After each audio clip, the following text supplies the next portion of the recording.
What up, y'all? This is Gene Noble. I'm a singer-songwriter, and I'm chilling with the debut. Who inspires you to make music? First, probably my mom, because my mom's a singer, so probably first my mother. Would you say that the church background that you guys have helped with your singing career? Definitely. I would probably wouldn't be a singer if it wasn't for church or any of that. So is there a difference between the two worlds, like singing church, singing R&B, or is it kind of? I mean, it's kind of the same, and honestly, most of the musicians and singers I know are from church anyway, so it's kind of the same thing. Can you remember your first song you recorded? I don't remember the first song I recorded, but the first song I ever sung was Silent Night. I think it was chosen for me. I was probably like 5 or something like that. So where do you see your career going in the next 5 years? Next 5 years, more touring, more projects out, being in more people's phones, more people's playlists. Do you have any up and coming shows or tour dates that people can lock into? Yep, the tour is, the Feel Away tour starts in April, and you can go to gnoble.com for tour dates. We actually did a show already in Atlanta, January 23rd at Vinyl, but we're gonna do another one, and then we have New York, Philly, DC, LA, San Francisco, Chicago, and then probably London and Paris. How does your music reflect your personal experiences? My music pretty much is very genre bending, which kind of reflects the fact that obviously I've toured with so many different artists in different genres. So What's your most memorable moment touring, and who was it with? most memorable. I would say right now it's pretty memorable doing like Caesar's Palace with Sting. That's pretty cool. Like singing duets with Sting is cool. But touring with Usher was memorable. Touring with Chris Brown is memorable. Yeah. So what was it like? What is it like touring with Sting as an independent artist? What is it like touring with Sting? It's pretty crazy because obviously he's somebody who's had like a 40-year long career. Like I think his first album was like 1976 or something like that with the Police. So it's just incredible there's not many artists that's like that at this point that have been around that long. So every day I'm learning. Every day is a learning experience. What's one piece of advice he gave you that you hold dear to your heart? You know, it's kind of like not really necessarily advice on a like him telling me things, but it's just me being able to watch and learn. And I think what I learned the most is probably space, the way he creates space in the music, space for him to sing and space for him to, make his music. So, Can you explain the success you received from song covers and songs like Matching Tattoos? yeah, Matching Tattoos was like my first top 20 Billboard. I think we were number 12 R&B, so that was pretty cool. And the covers, I mean, the crazy part is a lot of times when I do covers, I think people know the song a lot, but then people think it's my song. So, like I did a cover of Kehlani's song, and people think it's my song, and but I thought that song was pretty big. I mean, when the first time I heard it, I wanted to cover it. So, yeah.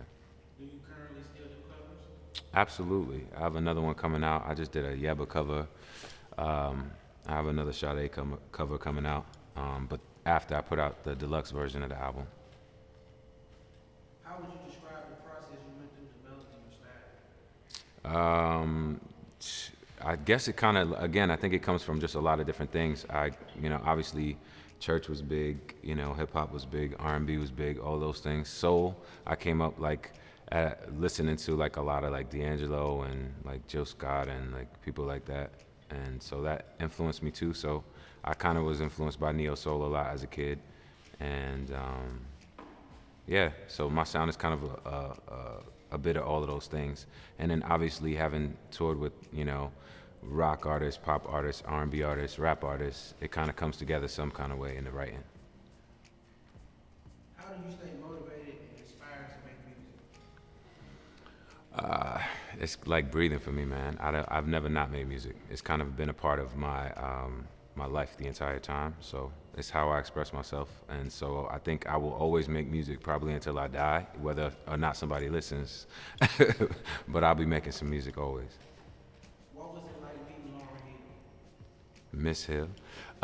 It was incredible. I've been fortunate enough to meet a lot of my heroes, and what's cool is like learning. Being able to learn, like, even with like Usher, for instance. Like I grew up listening to Usher, so to be able to tour with him and work with him and see his process and kind of learn from him has been incredible. Do you feel like streaming services have paid a nice contribution to the attention that's been on you? Or would you say streaming numbers don't matter? All of that matters. Everything matters. I mean, luckily I've been on a lot of playlists and Spotify and Apple Music and Amazon and stuff, and all of those help. Obviously they help these days to get visibility. But truthfully, I prefer the radio. So, like Matching Tattoos being on radio made me a lot more money than streaming and stuff. And now I have a song now called Stuck with Diamond Pynk, and that's on radio now. And so the more that climbs, the better that is for things. And I think it's kind of just intangible. You need it all at this point. You need the streaming, you need the radio, you need as much visibility as possible, especially on the indie side. So what's the meaning behind your stage name? Gene is my name. Gene is short for Eugene, which is my middle name. And noble just comes from the word Gene. Gene means noble. And basically, I'm the third. My father's name was James Gene, and so was my grandfather's. And, my father died when he was 28, so once I lived longer than my father, I just wanted to do something to tribute him, so I just went by Gene. Who are some of your fashion influences? Fashion influences. Damn, that's a good question. Really, New York is a big influence, in LA. I've lived in the two places now for over a decade, splitting time between the both. So I think that's what's mostly influenced, those two places. Would you be open to considering like collabing a live fashion company, or is fashion just something you're not into? Like as far as not just wearing clothes, but creating. Yeah, no, definitely. I have aspirations to create fashions. I definitely I'm working on like doing beanies now, like a hat line and stuff like that. It's important to me, because it's another form of expression. How do you manage to stay grounded despite your success? What keeps you going? Well, like I said, I started out in church, so if you start out there's a lot of people. Any given city, any given church, on any given Sunday, there's somebody who's better than you. So that should keep you humble. No matter what you've done, there's somebody who nobody knows who's way better than you. What's the story behind Matching Tattoos? Matching Tattoos. I was scrolling through IG, and I saw a picture of an ex with her family and her kids and everything now, and I just said out loud, "Damn, I'm so glad we didn't get Matching Tattoos." And then I was like, that could be a cool song, and then it was a cool song. So do you have any new music set to come out? Or? Yeah, like I said, Feel Away, the album is out right now, and we're putting out a deluxe version, which is gonna have some more songs on it that I'm working on right now. And Stuck is out right now with Diamond Pynk. And I have a few more things coming out real soon that I probably can't say yet, but some cool collabs and some sync stuff. So. So who do you hope to work with now since you've already knocked a few people off the list? I would love to work with Jasmine Sullivan. I would love to work with Snow Allegra. Yeah, those are two that are high on my list. I just did something with Alex Isley that's really dope. That's about to come out. Yeah. People kind of in a lane. I like to work with people that I would do shows with, that would be on a playlist with me, So what would you describe your style as? Kind of alternative indie R&B, Some people call it neo soul. I don't really know, but it's definitely soulful. It's definitely, song driven, and I use my voice a lot, So, yeah, soul R&B. Would you say doing music allows you to wear your emotions on your sleeve? Yeah, definitely. I mean, it's a safe way, a safe space to tap in. Like you can express yourself as much as you want in that space. So yeah, and it's cool to be able to like tap into that every show, every night or whatever. So how do I prepare to go on tour? First, for me, I have to go in a room and play keys like for a few days just to get back into it, because in my current situation, I don't play, I just sing. So when I come home, that's when I get to my keyboard and I get to like kind of bring that back out. So I do that. We sit together, me and my band, and we come up with like ideas for as far as like what we want to do with the show, like what we want the lights to look like, what we want to wear, all that stuff. So I'm actually in that process right now of just kind of like pulling it all together, then balancing that with what we can actually afford and what can actually fit into the place that we're doing the shows. So you got to do all that, but yeah. So budget is a major. What? I'm an indie artist. That's important. Yeah, budget is super important. You know, it's got to make sense. But luckily, my guys and I, we, you know, everybody's down to just get in a Sprinter and just move around. So, you know. What's the hardest thing about being on tour? Being away from your family, being away from the people you care about, being away from life. Like, you know, you miss a lot of the moments, like the moments, you know, with your friends and family, and you come back and people are older, and you like, you know, it's. I've been touring over a decade strong, so yeah, you just look around and you know you've missed a lot. But on the other hand, I've seen the entire world like a million times over, so, and I got paid to do it, so far so good. You know what I mean? Yeah, I flew here from Singapore, and you know, I had an amazing tour. I've been in Africa this year. I've been in Australia this year. I just left Asia for a month. It was incredible. These are places I would never have been aside from, you know, being on tour, and certainly not at the levels I've been able to go to them at. So yeah, it's been great. Performing at Village Underground. That's where I learned everything pretty much. It was basically, it's this little club in New York City. You go down some steps and you walk into an environment where literally the best musicians and the best singers and industry execs, you know, all types of people were down in that environment.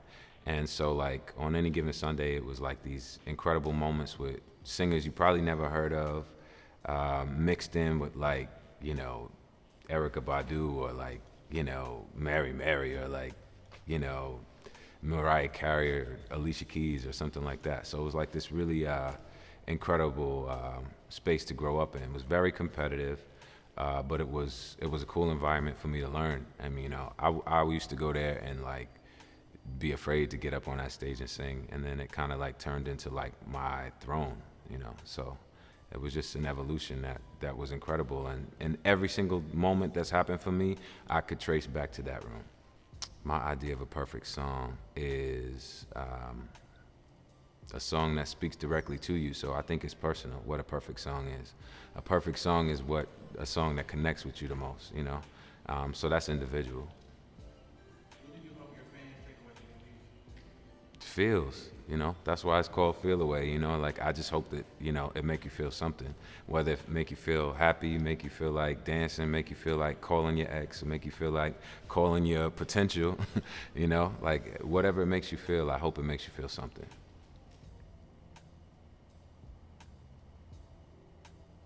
Probably like I think it's called I Love You, Lord. I think it's called that, but I'm not really sure.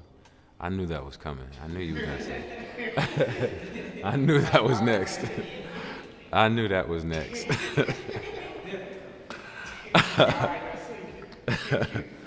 All right. Well, you'll know if it's the right song or not if it is.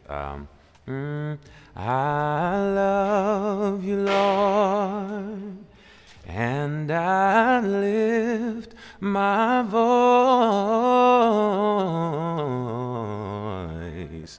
to worship you. Oh, my soul, rejoice. Take joy, my King, in what you hear,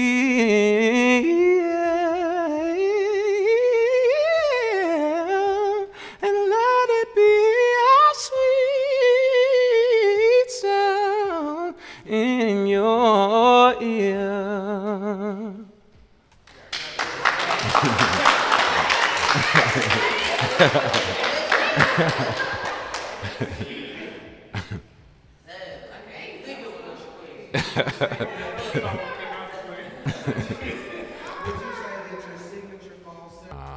Inspiring message to my fans. I would just say, don't let nobody tell you no. Like whatever you want to do, just do it. Like, and I know that's so regular and so basic and simple, but I think a lot of times we're in our heads a lot, and you know, even people that really care about us will put their fears on us sometimes. So we just got to be able to like differentiate between what's real advice and what's actually somebody else's fears trying to put their fears on you. Don't let anybody put their fears on you. Do what you want to do. There's no path. Anybody could tell you that this is what's going to make you successful, but that's BS, because nobody knows what it's like to be in your body, in your shoes. So just do what you want to do, like, you know, and don't have fear, or move in spite of fear. Yeah, man. Well, we had a great time. Thanks a lot for having me. My name is G Noble. I'm a singer-songwriter. Please check out my music. You can find me on social media at I am G Noble. Go listen to Feel Away. Go listen to Stuck right now. I appreciate y'all. Thanks for the love. Awesome. Cool. Thank you.